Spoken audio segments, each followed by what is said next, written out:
أعوذ بالله من الشيطان الرجيم بسم الله الرحمن الرحيم الحمد لله رب العالمين اللهم صل على محمد وعلى آل محمد كما صليت على إبراهيم وعلى آل إبراهيم وبارك على محمد وعلى آل محمد كما باركت على إبراهيم وعلى آل إبراهيم في العالمين إنك حميد مجيد عليه الصلاة والسلام اللهم أكرا فماي دوني ولا أكرا فماي ani ni bana mi be sena bon ama nordoni mais ambea ambanji jandi sungalo kono ka ala bato ka ala yafanyini wa ambe kobeke ka konyana ma ke dian kono yana ka fatu pour recevoir la satisfaction de Dieu le Tout-Puissant. Donc je vous dis bon Ramadan à tous, bon jeûne et qu'Allah nous préserve de tout mal. Allah kan kisini bana djuguma parce que actuellement mo chama fatura tungala bon chama fatura kamro la coronavirus bolo ala yoke ala ye sababu ya uka saya sababu ya ke coronavirus donc era fan wore mite coronavirus donc ambe ala de deli ala kan nyuma ni kunta ala kan ni kunta en pleine satisfaction quoi ala kan ni kunta en slamé to quoi en toubilé à Nyema. Donc en benanka voilà damne ou voilà dambe l'imania joseka. L'imania jose comme on disait d'habitude c'est les piliers de la foi. Là on est sur la partie 3. Donc alhamdulillah rabbil alamin nka karamoko benakma actualité mi besena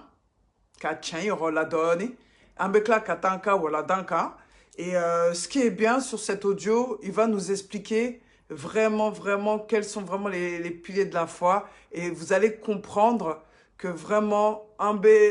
beaucoup fait quoi, mais ni ala sonama, nka karamoko konate, abo blasra inshallah. Ala ka nka karamoko babe,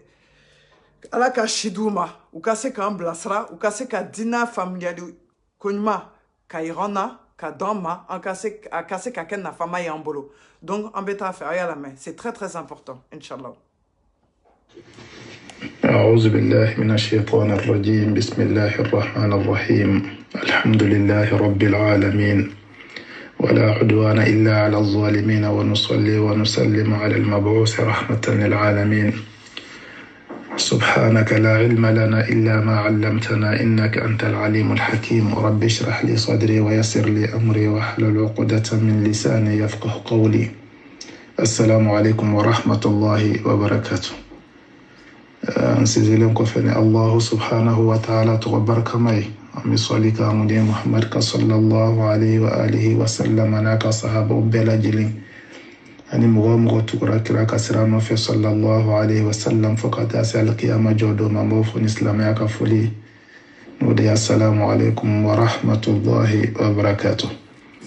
amayna allah subhanahu wa ta'ala fi rabbi angabatu kelon ya rabbi ala mu'minana sungalo ka timajra ana ya rabbi ala mukira anga jamano islam jamano ya rabbi fitna minum ba kono fitna nun duma ya rabbi ala mukira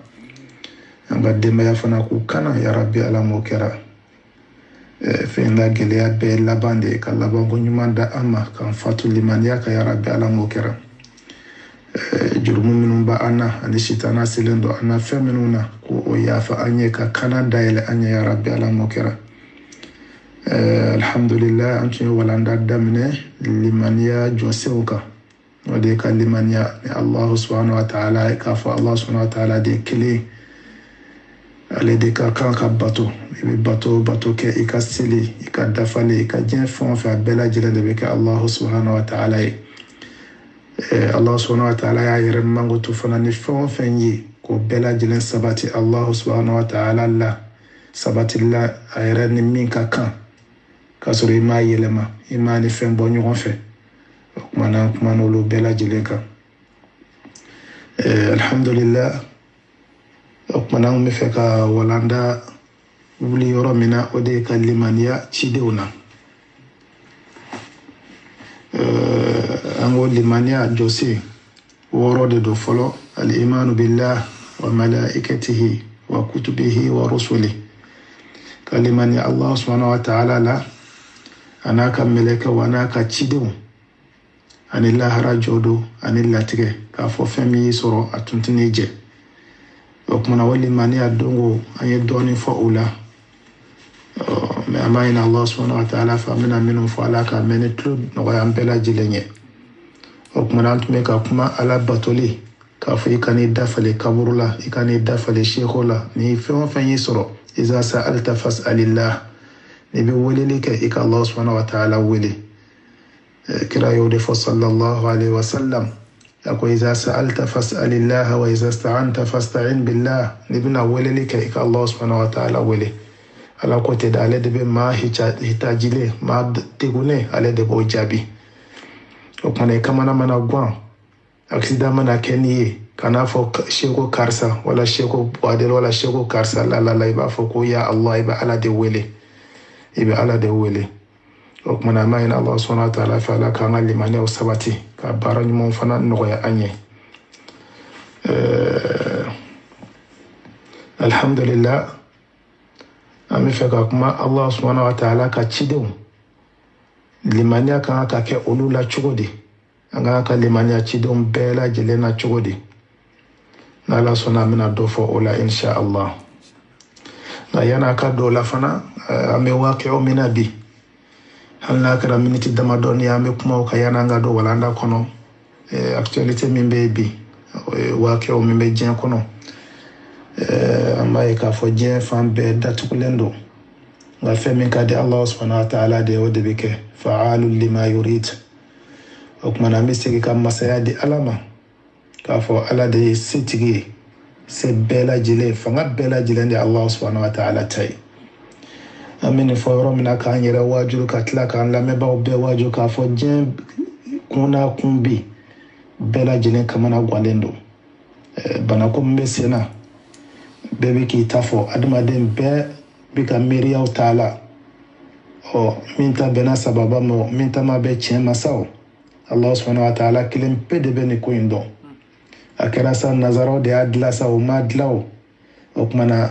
anya do ka fo ja c'était fonye c'était daven chiene Allah subhanahu wa ta'ala te wada ta'ala fo qur'ana kuna ko ma utitu min al-ilmi illa qalila akone ma fuide aw ma donina fo fen fitini okumana banani ode ajira ana ka fo jaja menu nye limani ajonye ka koro olubado ka fo c'était nazaranye c'était bien marché c'est de bedalba masai ana nae ka fo occidentaux menu ne adu wasono luye ka fo ku yelela kata kalola oye metro 5 oye nike sawari khubu bolo misilu bolo minu musika kilo bakelen boli rawasatu bolo sumaron be bolo ko jikoro baton de guerre bolo ko jika nga kanayi ni banay nana wuli ni fargoy nana ni fiya banay nana Allah subhanahu wa ta'ala ere de ba gindo don kaseka adama dem bela jilen kenyo ka sokono ay kasara misi ko koloka Allah subhanahu wa ta'ala kile de ba dandon ni yere boli o e ko bay katla kana yi hal ne bangba mangene wala do de wulendo kan ka ta ka bo malla ka ta frake Tunisie o seka ke ni banen kun dam na farafina iba sura nga fama kum chama kum boli ko buno yere frake farajelade nga bana dam na farajela o kuma na boli rote tukuni ire baramike nasura yedo toro so nyuma de jo ire ka jamana ka ini de unde beta frake o kono oni ma nyuma fana ke ini jamana de unde be je ka ta frake o kono wada to adama de ni nyuma ke kibire o kuma Allah subhanahu wa ta'ala ya adama de unda ayan dande ka strategy do angoro no e chide on chile ka fo ayenin ke ayenin toy ode on mahere alam yonda ala de ba on do min kan on na on nazara jamana kilon olu minu ku ka developer masira kalula tagalila olu nana yere mabla daele ka fo adama de min ka de ki ko ke liberté totale ikana fi bi muso nyinga munay boran ere wala dora erin muso ka hakeni cheka hake kile ate ben chema kika muso fla furunga bi be chema kika furu iche nyogoma subhanallah ate ben muso ma shariala amba fo muso ba a furu de aka furu de kono nga olu bol halna ba ka furu kono liberté ba bolo subhanallah nga Allah subhanahu wa ta'ala idani minke hal ala fon fen da ay tagasra de jira bela hali dolo minu namu ye ani kalo ala ba fo suratul anbiya kono kullun fi falakin yasbahun yasin kono fana yasin kono wa kullun fi falakin yasbahun tagayro de ba bela dolo bita ka siraka kalo bita ka siraka tleba ka siraka olu yara nazara kilin ye bateau minnu dilan ani avion GPS de b'u bolo a la boussole de b'u bolo ni avion y'a taga sira bila a bi ben ni bateau y'a taga sira bila a bɛ tunu mais olu ko taa sira kana kɛ anw na min ka d'an ye an ka Ala kota min ka d'an ye an ka fɛn o fɛn ka d'an ye ɔ mɔgɔ o mɔgɔ ye hakilima ye n'i bɛ siran Allah subhanahu wa ta'ala ɲɛ n'i ka kegu i kɔni b'a dɔn k'a fɔ ko dɔ bɛna kɛ diɲɛ kɔnɔ bɛɛ lajɛlen b'o kalama k'a fɔ Allah subhanahu wa ta'ala daliba masa a tɛna an to nin cogo in na tan nka halo mɔgɔ kelenw n'i ko k'i bɛ kuma k'a fɔ silamɛya dugukolo dɔw halakira dɔw dafirila lutu ka mɔgɔ n'o ye kira min cira nabila lutu alayhi salam ala ye dugukolo yɛlɛma n'o ka mɔgɔ ye dɔw tun b'a fɔ ko non k'o tɛ tiɲɛ ye ko maana kɔrɔw de don tellement que silamɛya yɛrɛ caman bɛ a la o ni kɛlɛ o danda la munafigiya bɛ caman dusukun na munna parce que o bɛ ka kabakoya ka ninnu ka dilanliw kafiru ka technologie ba ninnu filɛ k'a ye k'a fɔ ko balaw tɛ se ka na o kumana u ka radariw bɛ min olu minnu ko tɛ se ka k'u ɲinɛ o fɛnw bɛ min bi bon nin kojugu ninnu dugukolo kɔ kan nazaraw segira o ko kelen de ma lutu ka mɔgɔw halakira fɛn min kan olu segira o ma f'u tilala ka dɔ fara a kan o ye jumɛn ye ka papiyew signé na ka tila ka manifestation o bɛ manifester k'a fɔ ko k'u ka hakɛw di o bɛ journaux o bɛ sɛbɛnniw kɛ o mɔgɔ kelenw cɛ ka cɛw furu hali ni ko i bɛ kuma o fɛ o b'a fɔ k'i k'i da b'u la k'u n'u ka vie privée de don ni ko i bɛ kuma u ka yɔrɔ o yɔrɔ k'i k'u to yen mais balaw nana bi est ce que olu bɛ se ka balaw in ɲɔni jɛni bɛ se ka balaw in ɲɔni ni Allah subhanahu wa ta'ala tɛ k'a sɔrɔ ala y'u ladi kuranna kɔnɔ ka caya hali lutu ka mɔgɔ bal antum qawmun musrifun yɔrɔ wɛrɛ la tuguni bal antum qawmun aadun aw ye mɔgɔ ye minnu ye dansago aw ye tiɲɛnikɛlaw ye innahum kanu qawma sawin fasiqin ninnu kɛra tiɲɛnikɛlaw jamakulu don minnu tun kɛra tiɲɛni dungaw ye o tiɲɛni kelen de filɛ bi tuguni ka segin Allahu akbar o kumana nin kan ka hakilila di an bɛɛ ma an ka segin ka taa kɔ an ka segin ka ala ko ɲɛɲini hali mɔgɔ minnu ja tun bɛ gɛlɛya bi réseaux sociaux ka maliyɛnw na wala maa wɛrɛw la k'u bɛ silamɛya lagosi ou bien u bɛ diinɛ kɛ ta faso ni diinɛ bɛ faso ta a ye taa faso la bi avion bɛ min bi ka taa faso kɔnɔ mobili bɛ min bi ka taa faso kɔnɔ a bɛɛ b'a ka wo kɔnɔ o si tɛ se ka bɔ ka kuma subhanallah o kumana n'i kun kumana o bɛ tila ka dɔnnibaaw lagosi laïcité de don laïcité ala ma laïcité fɔ kuranna kɔnɔ ala ko ma khalaqtul jinna wal insa illa liya'budun ne ma jinɛ ni adamaden da foyi kama fo ka ne bato o kumana ko bato to yen ko Europe kɔrɔtara k'u ɲɛ yɛlɛla k'u bɛ se fɛn bɛɛ la o kumana ɲɛyɛlɛ ye ka taa ko cɛ ka cɛ furu wala muso ka muso furu n'an b'a fɔ o tɛ ɲɛyɛlɛ ye dɛ hali nabila Yusuf muso ɲɛ bɔlen a fɛ a ko di ma'azallah n bɛ tanga ɲini ala fɛ ka bɔ nin kojugu in ma kuma tɛ ka taa cɛ ka taa ɲɛbɔ a cɛ yɔrɔ fɛ parce que a bɛ mɔgɔ dɔw kɔnɔ ko an ka taama occidentaux nɔfɛ k'u ladege u ka fɛn bɛɛ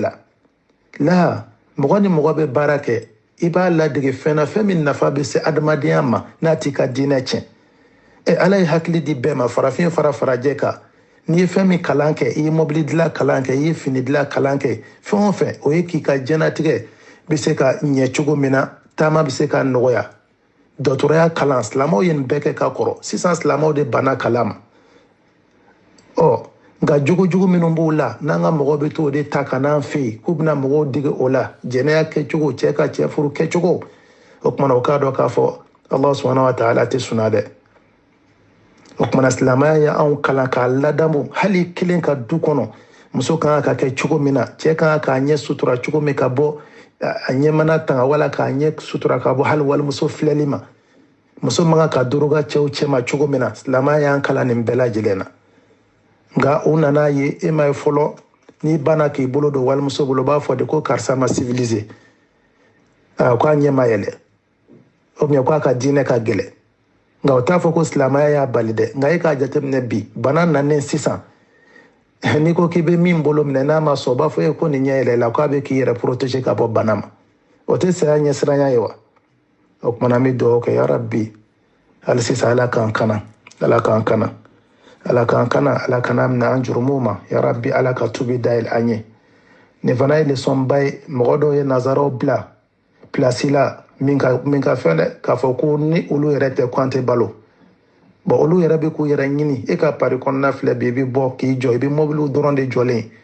mɔbili ninnu bolibaa b'u la wa a tigiw bɛ min allahu akbar o kumana ala ye min fɔ n'i bɔra bi ka kɛnɛmana filɛ tɔ jamana na i hakili bɛ jigin ala ye min fɔ firawuna ma كم تركوا من جنات وعيون وزروع ومقام كريم ونعمة كانوا فيها فاكهين كذلك وأورثناها قوما آخرين أقول فرعون حلك الدومنا أقول ترى كنكو فرو جلجلتو وترى كجوربا جلجلتو ونوك من نمي منا ونسو جامي نمي منا نيادي مغوروما سانغولو ما كشوكا دوكولو سانغولو ما كشوكا dugukolo fana bɛ ten o ma kɛ filɛ fɛ ni bɔra bi k'i jɔ dama min bolila ka taa campagne kɔnɔnaw na k'u ka sow to yen dama min bolila ka taa yɔrɔ wɛrɛw e yɛrɛ bɛ métro kɔnɔna peut-être a dunan de ka ca bi ni jamanadenw yɛrɛ o yɔrɔ taara min allahu akbar i n'a dɔn k'a fɔ ko ala min ye firawuna halaki k'a to nin sangasoba ninnu na k'a to nin seba in na o sɛbɛn ala subhanahu wa ta'ala ye an bɛ dugawu de kɛ hali sisan ala k'an kana ala ka tubi dayɛlɛ an ye ala ka tubi dayɛlɛ an ye an k'a dɔn k'a fɔ an ka kunnaja o b'an ka diinɛ in de la an ka kunnaja b'an ka diinɛ in de la ya rabbi ala ka diinɛ faamuya ko ɲuman d'an ma o kumana an bɛna walanda daminɛ an bɛna bita daminɛ limaniya jɔsen ni cidenw ye o ye limaniya jɔsen dɔ ye o ye limaniya jɔsen dɔ ye o kumana dɔnnibaba in n'o ye الشيخ أحمد والمرابط حفظه الله أنا نسأل الإيمان بالرسل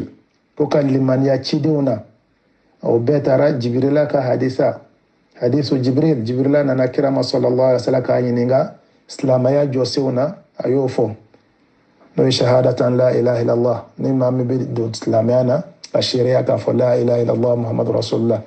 كفو أشهد أن لا إله إلا الله كفو مشريعة كفو مشيتي مني باتوكا كان تنسرا fona bara Allah subhanahu wa ta'ala la ka shira ka fɔ kira ci de ani seli joli ani jaga boli ani shun keli ani heji keli o silamaya jɔsen min ka gɛlɛn fana n'o bɛɛ ye o de kalimatu shahada ye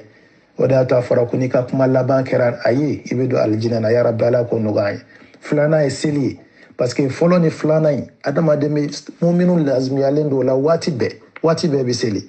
mais tɔ ninnu jaga ni nafolo t'i bolo jaga tɛ wajibi i kan ni bagan t'i bolo o bɛɛ ye nafolo ye jaga tɛ wajibi i kan sun fana ni mankɛnɛ bana b'i la i bɛ se ka sun bila kɔfɛ i b'a sara ni bana b'i la mais ni bana in yɛrɛ tɛ ban fiyewu bana dɔ a tɛ ban fiyewu i n'a more bɔ i n'a fɔ ala k'an kisi kansɛriw bɛ dɔw la dɔw bɛ jabɛti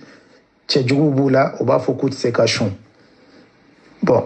heji fana o bɛɛ ni se b'i ɲɛ o kumana kalimatu shahada ani seli ni de ye fɛnba ye allahu akbar o kuma fɔ limaniya jɔsenw ka limaniya allah subhanahu wa ta'ala la a n'a ka mɛlɛkɛw a n'a ka gafew a minnu jigi kiraw kan ani cidenw ani lahara jɔ dɔ ani latigɛw o kumana bi an bɛna kuma cidenw ta kan o kumana a ye mun fɔ ya a ko walillahi rusulun jaa asma'u khamsatin wa 20 minhum fil kitabil mumajjadi كما جاء إجمال التفاضل بينهم وفضل عليهم واختتم بمحمد بعصمته قد خصهم ليبلغوا بتبليغ كل للرسالة فاشهد أولو العزم قيل المصطفى فخليلهم فموسى فنوح قبل عيسى المؤيد أطمنا cidenw ta walawala o kumana ka limaniya cidenw na o ye wajibi ye o de y'a to ni limaniyana min limaniya kira la sallallahu alaihi wasallam ni nabila isa fɔra an b'a fɔ ciden don ala ka jɛmɛ ka bɔ a ma musa bɛ ten i ye ciden o ciden tɔgɔ dɔn mais n'e ko e de limaniyana isa la e ko ko kira muhamadu sallallahu alaihi wasallam k'o tɛ kira ye e ye kafiri ye e tɛ silamɛ ye o de y'a to an bɛ mɔgɔ minnu ye boliboli la ko an ni kerecɛnw bɛɛ ye kelen ye ko égalité religion diinɛ mɔgɔw ni ɲɔgɔn cɛ ko an ka fara ɲɔgɔn kan n'i y'a ye karamɔgɔ la munafiku don n'a t'a dɔn o y'a damana kiti ye mais k'i tugu k'a kɛ o ye munafikuya i dalen tɛ silamɛya na mɔgɔ min ko k'i ka kira tɛ kira ye e bɛ taa ye o ka 31 na mɔgɔ min k'e ka kira yɛrɛ tɛ kira ye ko tiɲɛ tɛ ko kira ma ci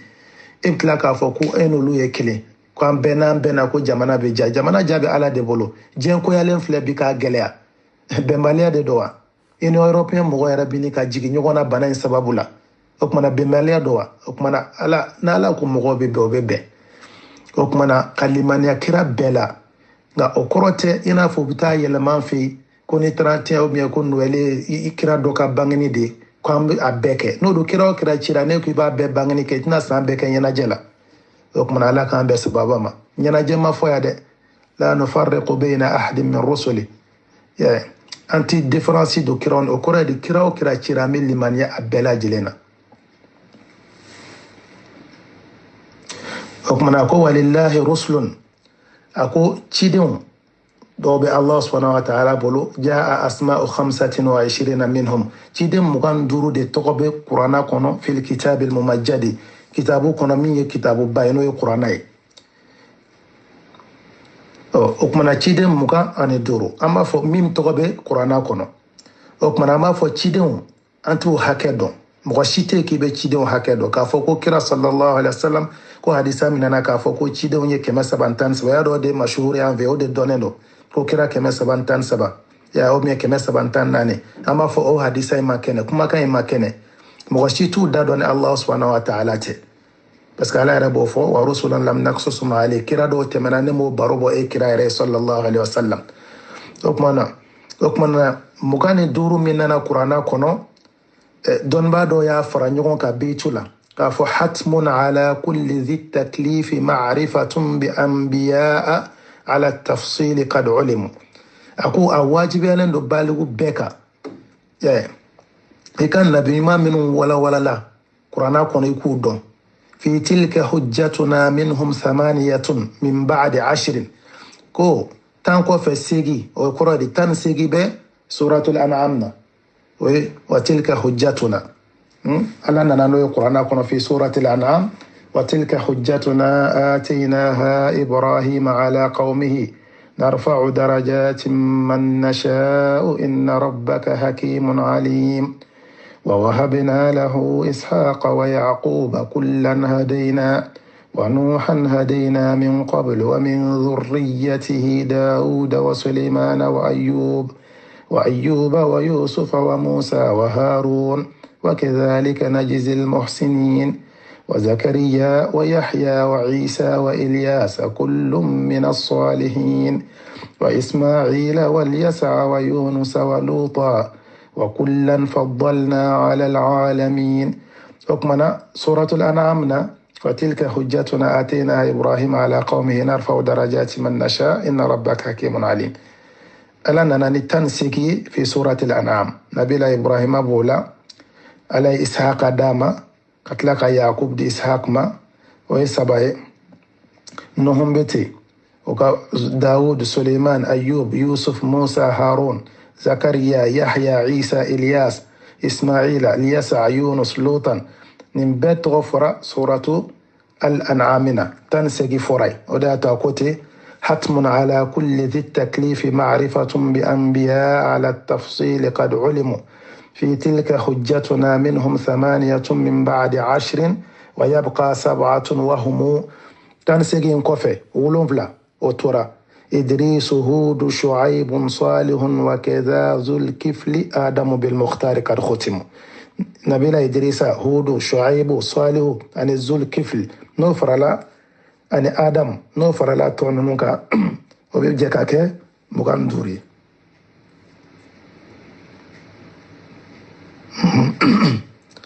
o kumana ala k'an bɛ sababa ma Idrisa ani Hudu ani Shuaibu ani Salihu ani Zul Kifli ani Nabila ana Adama ala bil Mukhtar qad khutim o kumana kira sallallahu alaihi wasallam o kira ka to da fanu Muhammadu sallallahu alaihi wasallam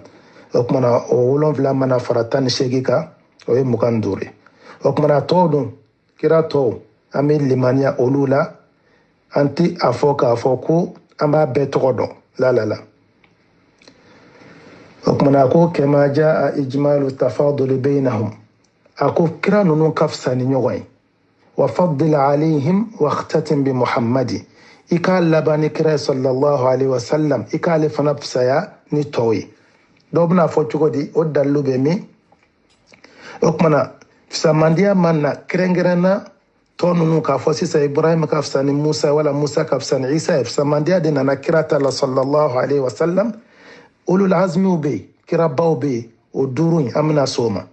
o ka fisa ni tɔw ye mɛ o duuru in ni ɲɔgɔn cɛ kira de sallallahu alaihi wasallam o de ka fisa ni tɔ bɛɛ ye kira yɛrɛ nana n'o ye hadisa la ko ana sayyidu waladi adam yawm alqiyama wala fakhra ne de adamadenw la kuntigi lahara jɔ don mɛ m'a fɔ waso kama wala m'a fɔ waso kama i n'a fɔ ala b'a fɔ fana asa rabbuka an yab'athaka maqaman mahmuda o kumana solonali do fana hadisaw la k'a jira k'a fɔ u bɛ taa se tɔ ninnu bɛɛ lajɛlen ma u bɛɛ b'a fɔ k'a fɔ a ye taa kira nɔfɛ sallallahu alaihi wa sallam ne tɛ se a ko ya bi ismatihi qad khassahum ni ninnu ka tangani ye ala y'u kɛrɛnkɛrɛn ni o ye liyuballighu bitablighi kulli lirrisalati fashhadi mun o bɛɛ lajɛlen ka se ka Allah subhanahu wa ta'ala ka ci lase a ko i ka seereyaw kan k'a fɔ kira ninnu ala y'u kana k'u tanga o kɔrɔ de nabi ɲumanw u tanganen don ka bɔ fili ma fili minnu ni o bɛ se k'u ala ka ci laseli o fili si t'u sɔrɔ nka dɔw ko fili misɛnnin dɔ bɛ se ka u sɔrɔ o tɛ ala ka ci laseli ye dɛ o fana tɛ kabira jurumu ye dɛ o ye fɛnw ye minnu yɛrɛ maa ti maa jalaki o nɔfɛ i n'a fɔ o misaliya jumɛn nabila yunusa bɔra ka sɔrɔ ala tun ma diɲɛ d'a ma ka bɔ mɛ a bɔra min kɛ kurun kɔnɔ o tilala k'ale fili ji la i m'a ye bon o yɔrɔ i ma ala ko faltaqamahu alhutu wa huwa mulim jɛgɛ y'a kunu ka sɔrɔ wa huwa mulim n'a jalakilen don bimaana ata bima yulamu alayhi a nana ni fɛn dɔ ye a bɛ jalaki fɛn min kama wala nka ni e ko hadisa dɔ bɛ yen kira ko sallallahu alaihi wa sallam la tufaddiluni ala yunus a kana ne fisaya ka tɛmɛ yunusa kan i n'a fɔ min filila ji la o hadisa bɛ yen kira ko sallallahu alaihi wa sallam a kana ne fisaya ka tɛmɛ yunusa kan ko an bɛ mun fɔ o la dɔnnibaaw ko nɔ o nana de kira y'o de fɔ sadnan li zaria pour que ka mɔgɔw banamini don mɔgɔw cɛ dɔ ka ne jɔ sa kira ma e kira sallallahu alaihi wa sallam an ka kira e ka fisa ni yunusa ye n'a ko ɔhɔn sini dɔ b'a fɔ i ka fisa ni musa ye sinikɛnɛ dɔ b'a fɔ i ka fisa ni isa ye bon a bɛ se ka kɛ hali isa kerecɛnw minnu bɛ fɛ ka don diinɛ na e taara i jɔ olu ma dɔrɔn an ka kira ka fisa n'aw ka kira ye yada a bɛ na ni fitina de dɔw ko ten munna mɔgɔw kana taa don nabi ɲumanw na ka kuma fɔ min ma kan ka fɔ o ma dɔw fana ko nɔ nin hadisa in fɔra de k'a sɔrɔ kira tun b'a dɔn fɔlɔ k'a fɔ ale ka fisa ni kira tɔw bɛɛ parce que o kɔfɛ tuguni a nana fɔ k'a fɔ ana sayyidu waladi adam ne de ye adama denw la kuntigi ye lahara jɔ don o kumana an de farafasiya don an bɛ limaniya o bɛɛ lajɛlen na o kumana ulul azmi cidenbaw a ko ulul azmi qila al mustafa fa khaliluhum dɔnnibaw ko kira sallallahu alaihi wa sallam ani nabila ibrahima ani fa musa fa nuhun qabla isa al muayyad o kɔfɛ musa ani nuhun ka kɔn isa fana o b'a la ala ye isa min dɛmɛ o kumana ulul azmi cidenbaw dɔnnibaw ko fasbir kama sabara ulul azmi min ar-rusul kira sabari n'a fɔ cidenba minnu tɛmɛna o sabalila cogo min dɔw ko nɔ 25 min fɔra an ye min fɔ sisan ko 25 min fɔra o don dɔw ko nɔ ko nuhu ibrahim musa isa ani kira sallallahu alaihi wa sallam o kumana o de fana ka kɛnɛ i n'a fɔ ala ko tɛ shara lakum min ad-din ma wasa bihi nuhun walladhi awhayna ilayka wa ma wasayna bihi ibrahim wa musa wa isa an aqimu ad-din wa la tatafarraqu fihi ولا تتفرقوا فيه وقالوا دي أولو العزم من الرسل ما تونو كون نانا دي كدين ورو كراكرايا او بيبي نيون سورو قواسم المشترك نيو دي فو كيدين بيبي نيون سورو فمنا كا قرأ دي لا إله إلا الله كشريا كافو ماشي فويتي مني باتو كا كان تين سراكا ني الله سبحانه وتعالى ودا تو كراكو صلى الله عليه وسلم أفضل ما قلت أنا والنبيون من قبلي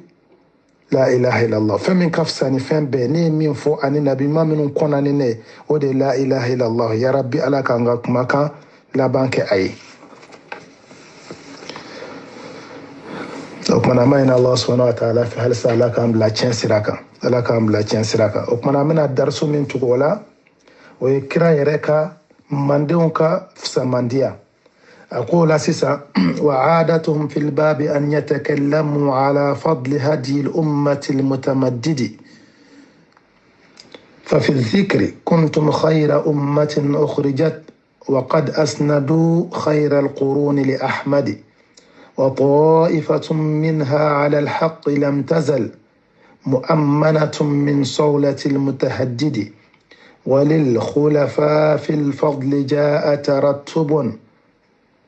وهو بترتيب الخلافة يقتدي، ومفضولهم يختص طورا بخصلة، فيعلو على الأعلى بفضل مقيد. وما قد جرى بين الصحابة كله يكون عن التأويل لا عن تعمد، قد اجتهدوا فيه فأجران للذي أصاب، ومن أخطى له الأجر أفرد، ولا تعنهم إلا بخير فإنهم إليهم تناهى كل فضل وسؤدد. لقد رضي الرحمن عنهم وعنه قد رضوا، فالرضا عنهم على كل مقتدي. أكو سنة دون بغو نانيو فانغامي المنبان نانو أني دون باورو كفر أولوكا. أكو ننوم بلا جلين بكرا كصحابو كرا مندوم فسماندي أفو. أكو ففي الذكر أننا قرآن كنتم خير أمة أخرجت للناس تأمرون بالمعروف وتنهون عن المنكر. أو دي كرام مندون ناس هرما على من بو توكلو كوكا وقرأ دي خير بمعنى أخير. ما حكمة جمع ولا أمين يغو يامراني نيوماي كان يغو جين كابو كولانغولونكا أمين يغو يامراني واجولي كان يماوي أني لمانياوي. وقرأ دي doba fo sisa ala ko afora qur'ana fando fe ko nye bani israila kaw no jifo nyu lup sa dan von kaw nabila musa ka tlede o qur'an nyu sa ya utle mogoka o qur'an te o kapsa ni bay parce que ala ko ya kuntum khayra ummatin ukhrijat lin nas asabati rafana hadisa sahalina khayrun nas qarni thumma alladhina yalunahum mogola samandi alayka sallallahu alayhi wasallam alabi san keme folomna sekli folomi san keme folo me ale bo mina o ko fa minum bidda oka san keme bidda oka alhamdulillah sahaba wa tabi'una ni atba'u tabi'ina nunu almanban nanu babi qurun almufaddala yankunu alhamdulillah bukhari nunu am jaka in allah subhanahu wa ta'ala fi alaka ukanuto ant sukuna ukmanakum wa ta'ifatun minha 'ala alhaqq lam tazal mu'ammanatun min sawlati almutahaddidi. Akoya jamakulu dobe kiraka mandona uti wuli fiu kabo fube chenka ina fo hadisana nakafo la tazalu ta'ifatun min ummati zahirin ala alhaq la yadurru man khalafahum. Kirako sallallahu alaihi wasallam mogodo tina wuli fiu aleka mandona obi chensira ka ote chembla mogo manu toro chugo manu lagoshi chugo mana foko nyoga ya mana toko jugu shia bedawla obuka chenka otabla fiu. أقول فنا بس جلندو مؤمنة من صولة المتحدد وحكلست جلندو كابو بغا كلاكا بغا إمانو بغا إمانو تغوشي إمانا فين بيكي أما وكتا أما كا مسيرو جيني أما وكتا لا وبوتاكا وتبواكا. أقول وللخلفاء في الفضل جاء ترتب. أقول كاليفايلا كيران وانا بلالا سامانديالا ونانا دادا نيوناكي وهو بترتيب الخلافة يقتدي. إنا فوسيسا كافو أبو بكر عمر عثمان علي parce que doba fosisa ko daluti kafo ko Abu Bakar tunga kabla kiran nona sallallahu alaihi wasallam ko ali de kunga kan bo komanto mawdula ni mimi fe ko do an mana shi au kamina ni taro la bise ka chaman yi ola kafo bise ka chaman yi ola hana hadisa kenan mambe musodo na kirana sallallahu alaihi wasallam ako kira ako ninya bala dominin na ni tidun ako ibe Abubakar surai o kuma wa hadisa ka kene o ka jira ka fo ton ba ko ba jira ka fo Abubakar de kuma ka toy o atlana tuguni kana tugun hal banana ako muru Abubakar fal yusalli bin nas ay Abubakar ya mariya abisilni akasilni mukoyi o kuma nin be daludo de nka an tɛna to walanda kan n'ala sɔnna don dɔ la n'an da sera ka se a ma inshallah komi an delila ka se kuma kan ka kɔrɔ siyaw bɛ Abubakari lagosi cogo min na ani Umar ani Usman ani an ba Aisha an delila ka kuma olu kan kosɛbɛ inshallah o kuma na an bɛ tɛmɛ ni walanda ye a ko khalifa ninnu a ko u ka taritibu u dada ɲɔgɔn kan la o kuma na a ko an bɛ limaniya o la i n'a fɔ an bɛ limaniya fana ka u bɛɛ lajɛlen bonya a kɛra Ali ye a kɛra Usman ye o a kɛra Talha ye o an b'u bɛɛ lajɛlen bonya o kuma na an b'a ɲini Allah subhanahu wa ta'ala fɛ ala ka sahaba ninnu bonya to an yɔrɔ la an bɛ tɛmɛ ni walanda ye a ko wa mafduluhum yakhtassu tawran bi khaslatin faya'lu ala al-a'la bi fadli muqayyadi o kuma na an b'a ɲini Allah subhanahu wa ta'ala fɛ ala k'an bɛɛ sababa ma n y'a fɔ n ko Abubakar ka sigili nasu nana na Bukhari ye min sɛmɛ ka bɔ an Jubair ibn Mut'im a ko muso dɔ nana kira ma sallallahu alaihi wasallam kira ko taa kana a ko ni nana ni mi e sɔrɔ ye don a ka mi n'a fɔ saya kɔfɛ qala in lam tajidni fa'ati Aba Bakrin ni ma ne sɔrɔ ye i kana Abubakar ma ni kuma in ka saha a bɛ Zilalul Janna ni bɛ fɛ ka yɔrɔ fana ɲini Sharhul Aqidati Tahawiyya libni Abil Izz al-Hanafi i bɛ taa o page 472 hadisa wɛrɛw caman nana kira delila k'a fɔ iqtadu billadaini min ba'di Abi Bakr wa Umar a ye mɔgɔ fila ladege ne kɔfɛ Abubakar ni Umar o fana bɛ yen a ka ca an tɛna na an da don a bɛɛ la o kumana ko wa mafduluhum yakhtassu tawran bi khaslatin hakɛ to faya'lu ala al-a'la bi fadli muqayyadi nin kɔrɔ ye de sisan k'i bɛ taa sɔrɔ e bɛ min fisaya sahabaw la an ko min ka fisa mɛ i bɛ taa sɔrɔ ko jogo dɔ bɛ ale ka fisa min na o ye jogoba dɔ ye ka tɛmɛ hali n'a sɔrɔ o t'ale yɛrɛ la o kɔrɔ de yakhtassu al-mafdul bi khaslatin yuqayyad biha amman huwa afdalu minhu sisan an bɛna misaliya de kira ko sisan aw cɛla sahabaw la mɔgɔ min bɛ halala ni haramu dɔn o ye Muaz bin Jabal mɛ o kɔrɔ tɛ Muaz ka fisa ni Abubakar ye wala ka fisa ni Umar ye wala ka fisa ni Ali ye nka sahaba ba dɔ kira y'ale yɛrɛ de ci ka taa Yaman k'a fɔ a ye i bɛ fɛn fɔlɔ minnu f'u ye o yɛrɛ kira fatu waati a ko i bɛ fɛn fɔlɔ min fɔ Yamanikaw ye ko i bɛna taa yɔrɔ min kitabu dengow don kerecɛnw don i bɛ fɛn fɔlɔ min f'u ye o de ye shahadatu an la ilaha illallah o ka seereya k'a fɔ maa si tɛ fɔ ala o de ye silamɛya donkan ye k'i ka fɔlɔ k'o de f'u ye o tuma na mɛ kira ko mɔgɔ min halala ni haramu dɔn i y'a ye kosɛbɛ ka différence ka bɔ ɲɔgɔn na sahabaw la o kɔrɔ ye ko e Muaz bin Jabal i y'a ye bon Abu Ubaidah ibn al-Jarrah ko aminu hazihi al-umma o de ye ni Maden ka danaya mɔgɔba ye o kɔrɔ tɛ olu ka fisa ni Ali ye wala o ka fisa ni Abubakar wala o ka fisa ni Umar ye i bɛ mankutuba mɛn dɔ la o n'a ka mankutu bɛ ɲɔgɔn na a ko wa ma qad jara bayna sahabati kulluhu yakunu an at-ta'wil la an ta'ammudi a ko min tɛmɛna sahabaw ni ɲɔgɔn cɛ fitnaw na i n'a fɔ waqa'atul jamalu kɛra a ka ca sahabaw Usman fatulen kɔfɛ Ali nalen mankanw cayara Muawiya ni Ali ala ka jɛmɛ ka b'u bɛɛ lajɛlen ma a fitnaw cayara kosɛbɛ a ko nin fitna ninnu a bɛ kɛ ta'wilu kuma an t'a fɔ Muawiya y'a dabɔ a kama ka taa Ali kɛlɛli la i b'a sɔrɔ a ye fɛn dɔ de laɲini e maa bɛ Usman joli ɲini min ye Usman faga i ka hakɛ b'u la i n'a fɔ tarikutigiw b'a fɔ cogo min tarikuw ka ca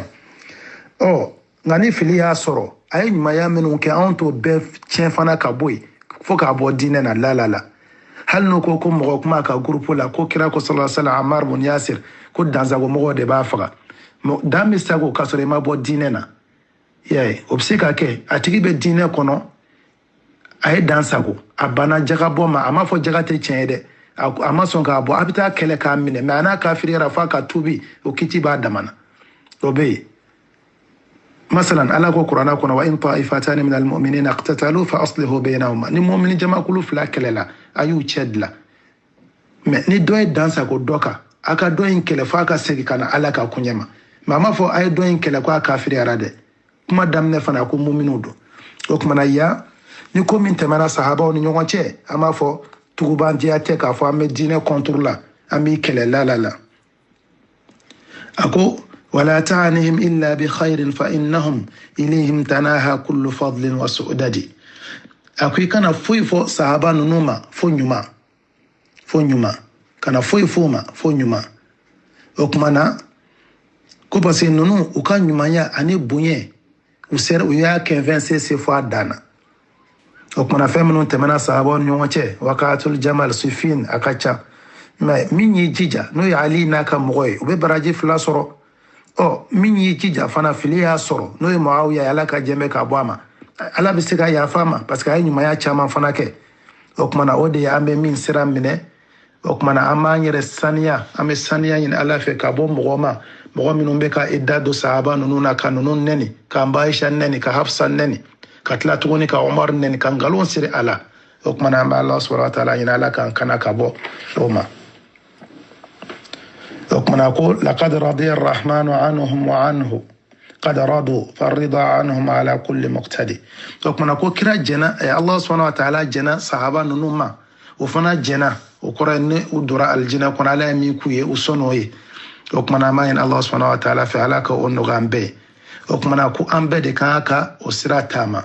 ويا دائرة قرآن كنا لقد رضي الله عن المؤمنين إذ يبايعونك تحت شجرة ala ko ale jena mu'minu minu ye bayake bayatu ridwan ka fo wa forana ko Usman fagara mige ayalla ba amina amita kelela antisegi o minu yo ke ala ko ajenuma o fi'lu madi do radiya njena kaba ama fo mina jen umma parce que shia o ba yele makakina fo o ko fe okay nala ko njena kaba ala ba do ka fo aljina de onde do o kuma o ye qur'ana kulo yere wasabiquna alawwaluna min almuhajirin wal ansar ali be o kono Abubakar bola Umar bola Usman bola o kuma o tise ka fo ko bina kana shuka bla nununa ko dogoya kanga baraji be chen ala kan kishi ka boma o kuma amina do walanda wore kono ako walillahi qaumun salihuna tahazzabu karamatuhum sha'at lada kulli mashhadi بنور التقى تقوى الفراسة منهم فيغدو لهم بعد الخفي كأنقد أتى في حديث في البخاري أنهم إذا سألوا المولى حباهم بمقصد لذلك يبغى صالح من دعائهم وسائلهم عن أمر غيب هو الردي كما جاء في ذاك الحديث وعيد من يعادي وليا بالشريعة يقتدي فدن بولاء للإله وحزبه ودن ببراء من كفور حق اللدي وليس ينافي للبراء من العدا مجاملة يدعو لها حال مجهد إذا ما تحفظنا فهم ينفقون كي يصدوا عن النهج القويم المحمدي يريدون منا أن نداهن فاحذروا ولا تخدعوا من برهم وتودوا. Aya Keto de Aton Tegara, donc ça un peu. Je vais. On était à 40. Aya Keto Tegara, réseau Codedo. Onogambe okumana ku ambe de kaka osratama o ya daire yayi qur'ana kuna laqad radiyallahu anil mu'minina yubay'unaka tahta shajara ala ko ale jena mu'minu minu ye bayake bayatu ridwan ka fo wa forana ko Usman fagara mige ayalla ba amina amita kelela antisegi o minu yo ke ala ko ajenuma o fi'lu madi do radiya njena kaba ama fo mina jen umma parce que shia o ba yele makakina fo o kofe ko nunu ye kojugu ke nala ko njena ka bala ba do ka fo aljina de onde do o kuma o ye qur'ana kulo yere wasabiquna alawwaluna min almuhajirin wal ansar ali be o kono Abubakar bola Umar bola Usman bola o kuma o tise ka fo ko bina kana shuka bla nununa ko dogoya kanga baraji be chen ala kan kishi ka boma o kuma amina do walanda wore kono ako walillahi qaumun salihuna tahazzabu كراماتهم شاعت لدى كل مشهد بنور التقى تقوى الفراسة منهم فيغدو لهم بعد الخفي كأنقد أتى في حديث في البخاري أنهم إذا سألوا المولى حباهم بمقصد لذلك يبغى صالح من دعائهم وسائلهم عن أمر غيب هو الردي كما جاء في ذاك الحديث وعيد من يعادي وليا بالشريعة يقتدي فدن بولاء للإله وحزبه ودن ببراء من كفور حق اللدي وليس ينافي للبراء من العدا مجاملة يدعو لها حال مجهد إذا ما تحفظنا فهم ينفقون كي يصدوا عن النهج القويم المحمدي يريدون منا أن نداهن فاحذروا ولا تخدعوا من برهم وتوددي وكمانا ولانداين أما نشسرك الدفوننا ينواتيك أقول ولله قوم صالحون تهذبوا أقول مغنمون بالله سبحانه وتعالى بلو منهم وجود للا كراماتهم شاعت لدى كل مشهد وكابونيو كوني تشرلا بيبو كابونيو دون أكمانا ني موضوع مي angaka kumaka kusebe nikorodi mugonyuma e jenyi ayan angantlo majoka ni mede nafa chama ben yorola ako swalihu manyuma okmana mugonyuma waliju mugonyuma e mami alaka hakedi inafo ala ya fo chugomi ode ay alaka hakedi alay hakami ke akana John ñogon cela ane ala cela ode ma ñumay ode waliju ode ala kote ala inna awliya allah la khawfun alayhim wa lahum yahzanun alladhina amanu wa kanu yattaqun mo minun liman yana katla kasira alanye ode ala ka waliju o onye walu yake bonda de anfe krengerana anga frafin jamana do wa mali rebala karsala kawye kuntala kawye ulu bora sidi mukhtar kuntila ala ka hinana olu bolo kuntala ka demiseni na fe ka be manyuma surtout nga mana bolo parce que nga dina ko man no fiu malla ni jelu willa dongali dalo bu dado dinena animateur mana wulu bu dado dinena ka rebe qur'ana ko nota folikelaw bu dado dinena mana bolo ubitanga londo tike ko wali do yen kenyen kaba ko nge kasoro chente okmana ko bona o flem malikon yado ito ye qur'ana kono ko ne kuntala kawai wala ne haidara la kawai wala ne sise la kawai wala ne jabi la kawai beni ka grupu dedo okmana ala fle ka fo ko alladhina amanu wa kanu yattaqun ma minun liman yana usrana alanye ibta sura musodo be abe nyo susu sarala ke o kasuru ala la katme be kati bugushe ko min koroko wale jodo ibta sura dobe abe dogo chimgo ye sarala ka halala nyini selwati titemaka parce que ala le ofo ya di sul qudsi kira ko ala ko jomi magara lela ne fen mi ka dae katme fen ka yemi wajibi aka wal jubon fi ute juma seli bu bado juma farda yo tasili wanu yike muqaddamu yati ku ile kasili ya do mami farda toy e ko ko e waleje mami bana jama fe selima o suna gelen wala ka lagoshi e ko ko e karamatigi Allahu akbar okman ala yasra juma امتثال أمر الله واجتناب نحيه على وفق ما شرع ala ya fo chugo mi choy ka ke o ke chugo la ki yorojen akabo ay feminu bali okmana okorode waliya don ba sonama kala suna don ba be sona ka fo waliya chen na shetana ka waliya sa a mugotse ka so ma da to fanga don nyini anga kala mode fo ngom mali anga kala ne na makala amenimsa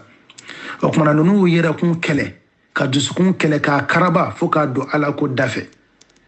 parce que dusukun amaratun bisu nafs dusukun bi adamaden yamoria ba de ke ki do ko jugu dafe okmana ma yani Allah subhanahu wa ta'ala fe al sa'alaka an kishika bo an ni dungoma okmana ni dungo o e ka fen bato minti ala ni dungo bi samakatade okmana bi ni dungo i kele ka bo ni dungo chejugula fokana bla ni dungo ni basigelena fokana bla ni basigelena wala ta'ala ba fa fa'alam annahu la ilaha illa Allah alam adon foloka fo mashifu iti fo ala batoli siraka chien siraka okora de ala e fon fo bara ay fon fo ki ko toy yorojiya o ko fa ala muntu wala ako wastaghfir li dhanbik ika ya fa deliki jurumye o kumana dɔni o de bɛ baara jiridenya al-ilmu yusmiru al-amal wal-amalu bil-ilmi bi-ikhlasin yusmiru marhalata al-lawwama thumma yasil ila martabati al-maqam no de marhalatu tam'ana o kumana k'i yɛrɛ kun karaba ka yafa deli ala fɛ ka ala sira minɛ o de bɛ dusukun i ɲɛnɛmaya o kumana sufiw ye nin yɔrɔ in de wele ko mujahadatu nafsi ni an b'a wele ka kɔrɔ sufiya kɔrɔlen na ko zuhudu ala ɲɛsiranya o b'a fɔ ma ko atakhalli wa tahalli atakhalli ani raza'il k'i yɛrɛ bɔ kojuguw la pewu ka sɔrɔ ka koɲumanw bila i dusukun na an ka mɛn ko sufiw y'an delila ka kumaw ka kɔrɔ o sufi minnu b'an fɛ olu tɛ sufi ye dɛ olu ye a caman ye bandiw de walimusow fara ɲɔgɔn kan o bɛ dɔnkili da e kɔrɔ e b'i sigi k'o lamɛn u bɛ zikiriw da u b'u yɛrɛ ɲɔni k'u ben dɔw yɛrɛ b'a fɔ huwa huwa ye ala tɔgɔya an n'ala ko kuranɛ kɔnɔ la ilaha illa huwa k'a fɔ ala tɛ fo ale fo o i bɛ se k'a fɔ ala ko yɔrɔ la ilaha illa ana fo ne est ce que mɔgɔ bɛ se ka wurudi kɛ k'a fɔ ana kira ye wurudu bɛɛ kɛ cogo fɔ an ye nka aw bɛ taa mɔgɔw fara ɲɔgɔn kan musow bɛ côté dɔ la cɛw bɛ côté dɔ la n'a kulela dɔw bɛ sɛri ka ben allahu akbar ni sɛri ka ben de don k'o ye ala jazibu ye o kumana kira tun bɛ seli ni minnu ye salasa madina kɔnɔ a fɔ kira tun bɛ kuranna min kalan don o don bɛɛ tun tɛna bɛn misiri kɔnɔ ala k'u bɛ kasi u dusukun bɛ yɛrɛ yɛrɛ u bɛ kasi o kɔni bɛ yen nka ka sɛri ka ben an ye nin bɛɛ de y'an fɛ yen sisan Allah i n'a fɔ siyaw bɛ min kɛ ya Hussein k'u yɛrɛ gosi e tɛ ala wele bɛ Hussein de wele ala k'an kana o de y'a to sufiya a ma kɛ kira tile la ni manabɔlaw y'a daminɛ ka taa halu sufa ma o tɛ tiɲɛ ye sufiya in nana kɔfɛ Irak de kɔfɛ o de y'a to i t'a mɛn ko Imam Maliki tun ye sufi wala Abu Hanifa ta ou bien Shafi la dɔnnibaw kɔni tun b'o la Junaidu Salik Abu Yazid al-Bastami Bishr al-Hafi u kun ka ca olu yɛrɛ tun b'a fɔ dɔrɔn anw ka dɔnni sigilen don kuranna ni hadisa de ka sunna kan o kun tɛ nin zikiru ni dɔnkili da ninnu na dɛ olu yɛrɛ tun ko ko dɔnkili in bɛ nafigiya de bange adamaden dusukun na nka sisan dɔw bɛna nin bɛɛ daga f'u bɛ hadisaw ɲini k'a b'a ka Bukhari kɔnɔ ko dɔn kɛra misiri kɔnɔ ko fɛnw kɛra kɛlɛkɛ ladege ani dɔn y'a dɔn o tɛ kelen bi ne yɛrɛ m'a dɔn maa min yɛrɛ diinɛ b'i bolo i bɛ siran ala ɲɛ i b'i muso bila ka taa nin kɛnɛ kan ka taa dɔnkili da wali cɛw la wali karamɔgɔw la k'a sɔrɔ muso yɛrɛ t'a kan bɔ safo la a t'a kan bɔ fitiri la o min ye farida seli karamɔgɔ b'a nɛgɛ fana k'an musow bɔ ka t'u bila dɔn ale yɛrɛ dun muso tɛ dɔn kɛ muso tɔw fɛ an k'an ka hakili sɔrɔ dɛ o kumana o de y'a to dɔnnibaa dɔ ko ten a ko laysa tasawwufu lubsa thawbi tarka'uhu a ko sufiya tɛ ka fini dɔ don ko wo bɔ b'o la k'o sɔgɔsɔgɔ ni mɔgɔ ye ninnu kɔni ninnu banna diɲɛ na ko diɲɛ man di ninnu ye k'a sɔrɔ katikatiw b'u bolo dubaw b'u bolo mɛ u bɛ sin k'a fɔ k'anw ye sufiw ye k'a sɔrɔ fɔlɔ sufiw yɛrɛ olu tun tɛ diɲɛ fɛ fiyewu u tun tɛ diɲɛ fɛ olu banna diɲɛ na ka jogo kurun nka hali o la dɔnnibaa dɔw ko k'u ye dansago ala bato la parce que fɛn dɔw yɛrɛ dagan bɛ u ban'o bɛɛ la o de y'a to a ko sufiya tɛ fini faradu ye wala buka'uka in ghanna al-mughannuna a ko sufiya fana tɛ ka kasi ni zikiriw da la dɔnkilidalaw mana dɔnkili da k'i kunkolo fɛn bɛɛ ka kasi o de y'a to Imam Shafi ko ten k'u nana ni zikiri dɔnkililama ninnu de ye ko ka se ka mɔgɔw bali kuranna kalan na i bɛ maa o maa ye k'a ka carte mémoire falen don zikiriw la a ka ca na i tɛ kuranna sɔrɔ a kunna fiyewu a tɛ kuranna lamɛn a tɛ sɔn kuranna kalan ma kuranna ye ala ka kumakan ye harifu kelen bɛ baraji 10 sɔrɔ e bann'o na a ko wala tirabun a ko sufiya tɛ ka bala k'i yɛrɛ ka sankolo filɛ k'i kun suli i n'a fɔ anw ka bandiw bɛ min k'an fɛ yen a ko karisa ye sufi ye a bɛ sin ka sankolo filɛ k'ale ɲɛ bɛ lawul mahfuz la subhanallah musirikuya kɔgɔlen k'o ta ka walimuso fara ɲɔgɔn kan k'u ka dɔnkili da a ko wala raqsun a ko sufiya tɛ dɔnkɛ ye koyi wala tarabun ka ɲɛnajɛ k'i panpan o tɛ wala siyahun ka an qad sirta majnuna sufiya fana tɛ ka kulo i n'a fɔ i kɛra fatɔ ye bali tasawwuf an tasfu bila kedari i ka sufiya i ka saniya duuru kana i ka ko la i ka tilen wa tatba al-haqqa wal-qur'ana wad-dina i ka tugu tiɲɛ nɔfɛ i ka kuranna fana tugu nɔfɛ ani diinɛ billahi alaykum anw ka sufi minnu b'an fɛ bi a Bamakɔ taw n'a Segu taw n'a Kayi taw ni a Kɔrɔbɔ taw an ye sufi karisa ka mɔgɔ an ye sufi karisa ka mɔgɔ e ka kuranna dayɛlɛ k'u k'a kala u tɛ se u tɛ foyi dɔn kuranna na ka kunsigiw bila u kunna dɔrɔn k'o kɛ rastaw ye n'u bɔla dɔrɔn a ka dɔn ko nin ye karisa ka mɔgɔ ye kɔlɔsibaw bɛ don u kan na وأن ترى خاشعا لله مكتئبا على ذنوبك طول الدهر محزونا إيكا يبسر ألاني إبيكا جرمو جرواتي بي يفجون نندو وكمانا مغو بيولي لك كتا سنما ولا قرآن حديثة نينماما وبتغو بدايلا وبافو كارسا إيه نموني نكرا وابيا نكرا ني إما nga antise k'a fɔ k'i bɛ a fɔ ko sufi bɛɛ sira jugu tala ye la dɔnnibaw tun bɛ yen Abdulkadir Jilani ala ka hinɛ na imamun fi sunna dɔnnibagaba de kun don o kumana ni a nɔfɛtɔmɔgɔw ni minnu ko ye kadiriya ye ka taa kunsigiw bila fo ka na fo kɔ la ka kalew da u ɲɛkɔrɔ ni musow bɛ dɔn kɛ an b'a fɔ Abdulkadir Jilani ma nin sira taama dɛ nin ye aw yuru de ye nin kɛ ka se ka fandanw ka wari minɛ k'a dun k'a dɔrɔmɛw fara ɲɔgɔn kan o de y'a to i kan ka u wele bil hikma ni kodɔn ye k'a ɲɛ jira u la u ka dɔnni ɲini e ma ye ala ko Musa ma taa Firawuna nɔfɛ i k'a dɔn a ye dansago kɛ nka i ka kumakan fɔ a ye kumakan min ka nɔgɔ la'allahu yatazakkaru aw yakhsha o kumana dɔ la na sira ala ɲɛ ani miiri o kumana mɔgɔ waajuli kɛnɛ kan i jija fana i ka kɛ munsifu ye i ka kɛ maa tilennen ye hali ni mɔgɔ tɛ sira bolo kelen kan m'a fɔ bandi minnu b'o la a bandiw ka ca a sufiw la an fɛ kosɛbɛ nka kelen kelenw bɛ yen minnu yɛrɛ t'a dɔn fiyewu dɔw yɛrɛ hakilila ko ala kow don n'a ɲɛfɔr'u ɲɛna ka ɲɛ o n'a tiɲɛ ye o n'a segin kuranna kalanni ma ka fikuw kalan ka hadisaw dɔn kosɛbɛ n'o kɛra u b'u ka ala bato kɛ cogo min na u yɛrɛ b'o dɔn o kumana an b'a ɲini Allah subhanahu wa ta'ala fɛ halisa ala k'an bɛn sababa ma أقول بنور التقى تقوى الفراسة منهم فيعدو لهم بعض الخفي كأنقدي وكما ما فو ni ala nyesranya noroye ala bina kabako do ke uye ba fo firasatul mu'min o la fin dugolen do bo ye nga ina fa kera nga koroto be ghaibu do fangan amna ni ro wala kusebe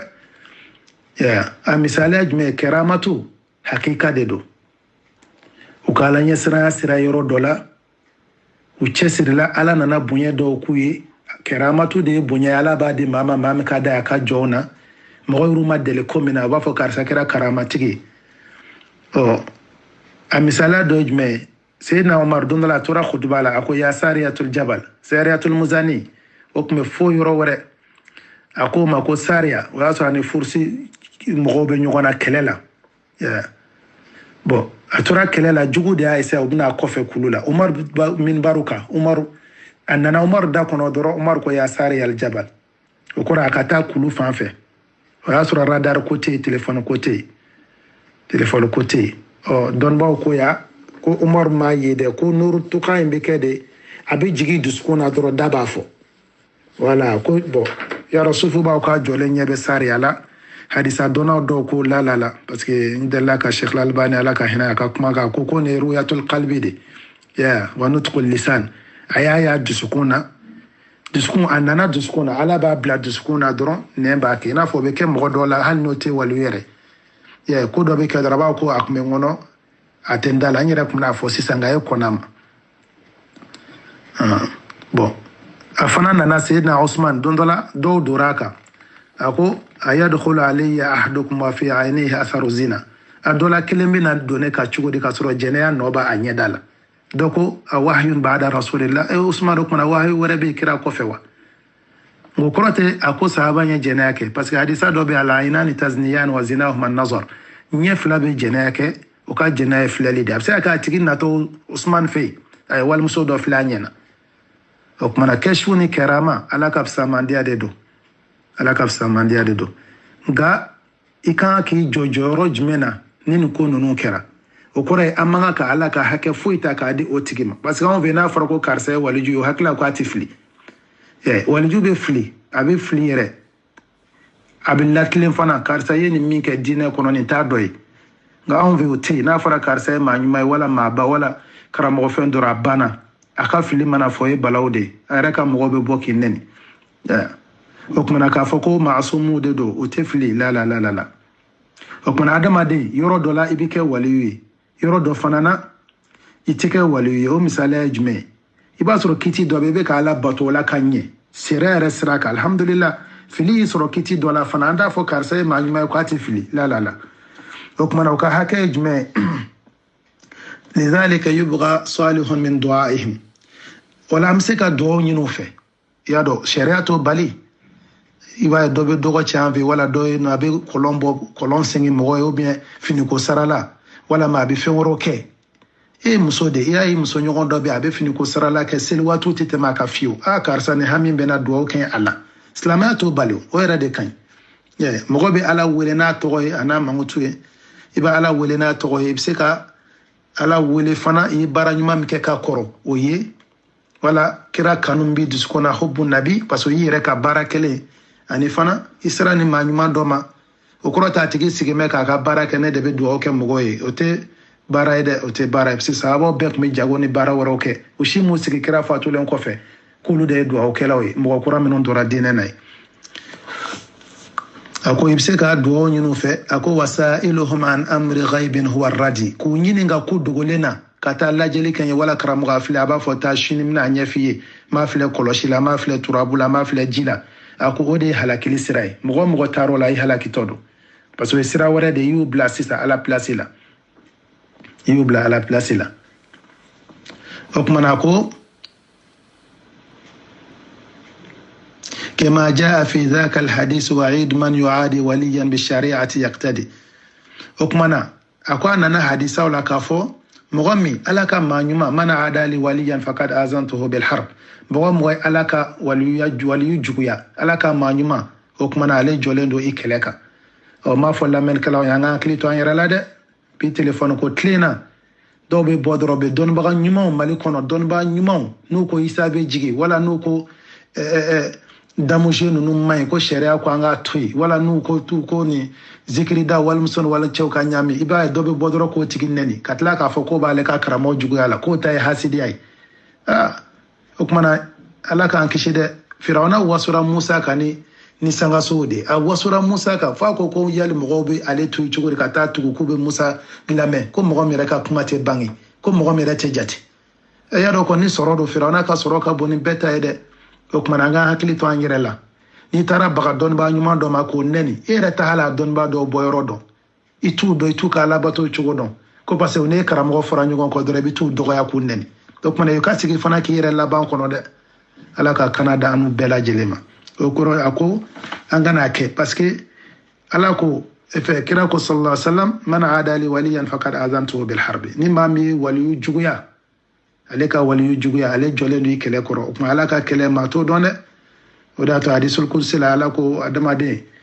mi majgrale la min ka dai no farda mi wajibi ka kunga bi magrale la naflala fale bi kanu nay kanu kuntu sama'u allazi yasma'u bihi abiki ka meni tlu bi meni kenmi ka kika fleli nyai bi fleli kenmi ka kika bulu bi meni kenmi okorote ka foko abiki rede ina fala bi jula la okoro de abi fon femme o e fenyumande ati songi tlu duru fela ngolon korofio ati songa fen fle femme te fenyumai ati songi bolo maga fena mi haram ya lendo ay ina fala ko man yu'min billahi yahdi qalba abadu sun benzenyoya ka meni benzenyoya abi fon femme o e alaka jende abi fon femme fle o e alaka jen fon femme mandala ya to fle okmana nae ala deli ala ba jabi okmana koya nga ikana ne waliju nunu nyininga ko dogolona okmana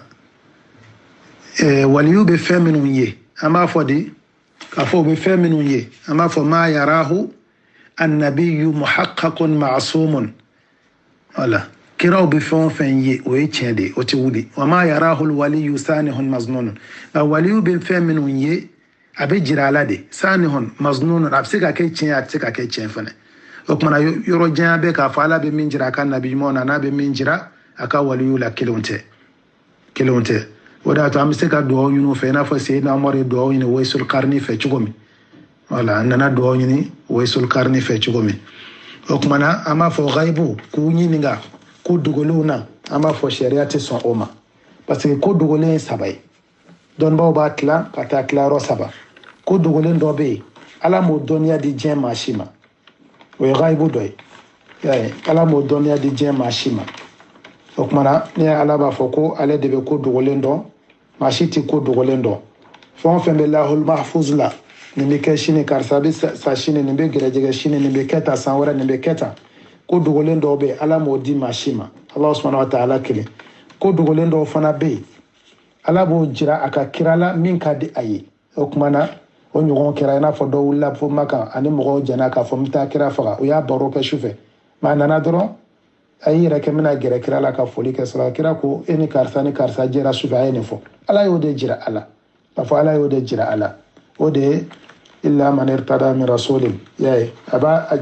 a jira kira min ka di a ye a bɛ se ka a di o ma o kumana ko dogolen wɛrɛ bɛ yen a bɛ fɔ o ma mukashafa y'a ye ka waliyu i b'a sɔrɔ sisan kabako dɔ bɛ n'a dusukun na dɔrɔn a b'a fɔ o bɛ bɛn tiɲɛ ma voilà o bɔn an ka diɲɛ fana dɔnni ninnu dɔw fana b'a fɔ k'o bɛ jate o kɔnɔ i n'a fɔ technologie dɔnniw météo bɛ se k'a fɔ sini san bɛ na ɔ seli fana lazara cɛ kaba nɔgɔ bɛ nin yɔrɔ ninnu na o ye dɔnni de ye n'i y'a kalan kɛ i bɛ s'a ma k'a fɔ n'i ye kalan kɛ i bɛ s'a ma an bɛ dugawu kɛ halisa ala ka dɔnni nafama d'a ma ala ka dɔnni nafama d'a ma o kumana ala bɛ min jira waliju la o kumana o kɔrɔ de ye sababu ni wasilatu bɛ se ka kɛ o bɛ dɔn i n'a fɔ an ye min fɔ sisan o kumana halisa an b'a ɲini ala subhanahu wa ta'ala fɛ ala k'an dɛmɛ ala k'an bila tiɲɛ sira kan bon o de y'a to waliya ye f'an k'o yɔrɔ dɔn kosɛbɛ k'a fɔ différence bɛ bɛna awliya irrahman wa awliya shaitan sitana ka waliju o de ka ca anw fɛ yen dɔ bɛ se ka kabakoya dɔ kɛ a bɛ samiru bato a bɛ kolankolon kɛ barotiw b'a bolo tɔgɔ a bɛ se ka tasuma wuli a bɛ kabako kɛ mɔgɔ bɛ sin k'a fɔ ten ko nin kɔni ko nin ye ala ka waliju ye k'a sɔrɔ a bɛ ka jinɛ sitana bato i b'a dɔn cogo di i b'a sɔrɔ sisan ala bɛ fɛn o fɛn fɛ ale t'o fɛ ni seli fɔra a bɛ seli lagosi a ka sira tɛ seliko la fɛn minnu man ɲi dɛ a b'o de lapasa o kumana e b'a dɔn k'a fɔ nin tɛ waliyu ye dɛ nin ye sitana ka waliyu de ye o kumana waliyu bɛ dɔ de ni ala bato kɛcogo ye ani a ye ala ka sira minɛ kira ko a ka dan yɔrɔ min ala ko a ka dan yɔrɔ min a bɛ dan ye ɔ mɛ ka taa mɔgɔw bila dɔnkɛ ni ɲɛnajɛ la a m'a fɔ o tɛ waliyuya ye dɛ o kumana muminun yɛrɛ yɛrɛ hali ni kuranna kalanna ala ko mana fɔ taksha'iru minhu juludu alladhina yakhshawna rabbahum minnu bɛ siran ala ɲɛ u farikolo bɛ yɛrɛ yɛrɛ de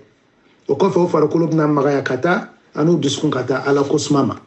mɛ zikiru bɛ da i bɛ kule i bɛ fɛn n'i bɔra yen dɔrɔn i bɛ mun fɔ ko sura zikiri da yɔrɔ k'a jara mɛ est ce que i bɛna t'i ɲɛsin nafila seliw ma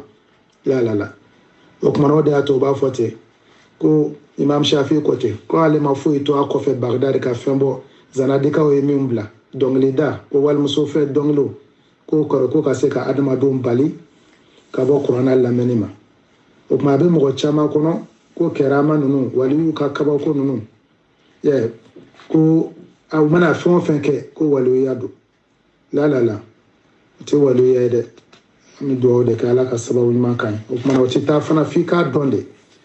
parce que olu filɛ nin maa o maa bɛ nin baara kɛ k'a fɔ mɔgɔ ye k'ale ye waliyu k'ale ye maa ɲuman ye ala fana b'a bɛɛ lajɛlen de lajaba yan'o ka sa parce que sitana bɛ kuma dɔw nɛ kan a dɔw yɛrɛ bɛ yen u bɛ se ka kuranna sɛbɛn joli la wala k'a sɛbɛn a ɲɛjugu kan kolo wala sɛbɛn a ɲɛjugu kan ka kabako kɛ parce que i b'i magɛrɛ sitana na cogo min a bɛ tugu i nɔfɛ o cogo de la nka n'u bɛna fatu dun i b'a sɔrɔ kuma dɔw bɛna kuma kalandanw de fɔ fo mɔgɔw yɛrɛ bɛ sɔmi ko karisa ka ko wuli kuma kun ye ala ko ye ko nka sisan ko ala ko bɔra a la fana an bɛ dugawu de kɛ sisan ala ka labanko ɲuman d'a ma ala ka labanko ɲuman d'a ma ala ka labanko ɲuman d'a ma ya rabi an ka jamana ala ka basigi don o kɔnɔ ala ka basigi don o kɔnɔ ala ka tubiw dayɛlɛ an ye ala ka tubi dayɛlɛ an ye o kumana waliyuya an ka hakili to an yɛrɛ la denmisɛnnin bɛ se k'a k'a ye mɔgɔkɔrɔba bɛ se k'a k'a ye mɔgɔkɔrɔba bɛ se k'a k'a ye o kumana an bɛ kuma kun yɔrɔ min na a ko fa din bi wala in lil ilahi wa hizbihi wa din bi bara'in min kafurin haqqalladi a ko i ka ala diinɛ minɛ i ka sɔn k'a fɔ n bɛ karisa kɛ n ka ɲɛmɔgɔ ye mɔgɔ o mɔgɔ a bɛ siran ala ɲɛ o de ye bisiba ye o de ye jɛɲɔgɔn ye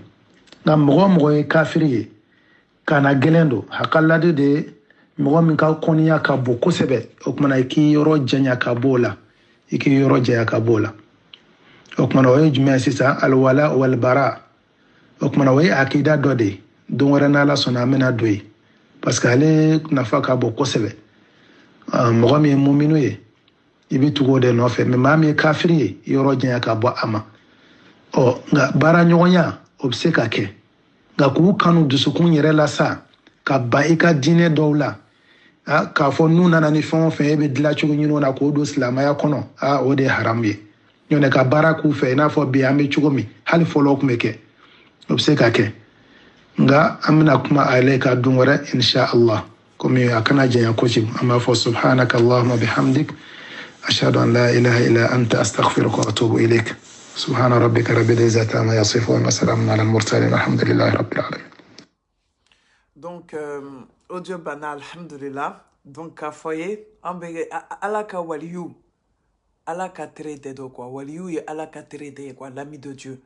Donc bɛɛ tɛ se ka kɛ ala ka tere ye surtout karamɔgɔ minnu bɛ na surtout an bɛ don min na Mali la u b'a fɔ u ye waliyu ye u ye ala ka teriw ye aw kun tɛ u ye ala ka jugu ye sɛtani ka waliyu don ka yira o la n bɛ ka karamɔgɔ minnu kɛlɛ olu ye sɛtani ka waliyu de ye wa camanba de bɛ Mali la ni ala sɔnna ma an b'u bɛɛ kama kari foyi tɛ bɔ la fana fo falaki fo la a ka jɔ don inshallah parce que an dalen don ala la an b'a dɔn ala ye kelen ye an ma fɛn wɛrɛ fara ala kan an dara kira la sallallahu alaihi wasallam an y'a ka kuma kɛ an y'a ka kuma mɛn an y'a kɛ tan an ye kira ka kuma kan mɛn sallallahu alaihi wasallam et puis an tugura kira kɔ sallallahu alaihi wasallam donc ni ala sɔnna ma inshallah an bɛ karamɔgɔ kuntan minnu bɛ ka mɔgɔ bila fili la minnu bɛ Mali la ni Mali kɔ kan an b'u bɛɛ kama kari k'u k'a fili yɔrɔ la ni ala sɔnna ma et ni ala sɔnna ma u bɛɛ bɛ bi ni ala sɔnna ma yarabi an ma mɔgɔ caman bɛ tɛgɛ o la wa mɔgɔ caman tɛgɛ o la alhamdulilayi rabbil alamin donc an b'o bila tan ni ala sɔnna ma an bɛ na ɲɔgɔn sɔrɔ don wɛrɛ la inshallah ala ka an ka sun batoli ninnu minɛ ala k'an kisi gɛrɛgɛrɛ ma wa alhamdulillah ala de bɛ sini kɛnɛya di mɔgɔ caman y'a kanu u dusukun na an ka karamɔgɔ caman karamɔgɔ jugu ninnu ka kunfu ninnu caman y'a kanu dusukun na an ka ko k'a ban mɛ n y'a fɔ a ye an ni a bɛ ala de bolo ni ala sɔnna ma fana an bɛ kamankarili de kɛ ka kaman kari inshallah donc n b'aw bila tan inshallah k'an bɛɛ don wɛrɛ ala k'an ka bato minɛ ala ka sun nɔgɔya an bolo nin kalo kɔnɔ nin kalo barikama kɔnɔ ala ka hɛrɛ kɛ farafindenw bɛɛ lajɛlen ye ala k'an kisi nin bana jugu ma allahumma salli ala muhammad wa ala ali muhammad kama sallaita ala ibrahim wa ala ali ibrahim wa barik ala muhammad wa ala ali muhammad kama barakta ala ibrahim wa ala ali ibrahim fil alamin innaka hamidun majid alayhi salatu wa salam sallallahu alaihi wa sallam barakallahu fik k'an bɛn